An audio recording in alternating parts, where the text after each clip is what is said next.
ГСП онлайн. Городские новости сейчас.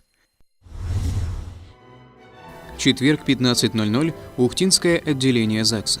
Сегодня знаменательное событие. В городе появилась юбилейная 1000-я семья.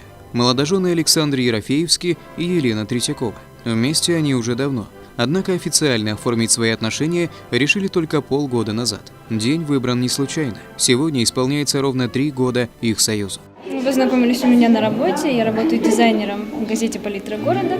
А Александр был мой рекламодатель и пришел подавать рекламу, и так мы и познакомились. Он оценил не только мой талант, но и мои человеческие качества. Гостей немного, родители и несколько друзей новобрачных. Поздравить молодых пришли и представители городской администрации. Однако ни работники ЗАГСа, ни сами молодожены заранее не знали, кто именно станет 1000-й парой. На этой торжественной регистрации брака, конечно, мы зажигаем семейный очаг как символ тепла, уюта, доброты, символ взаимопонимания молодоженов.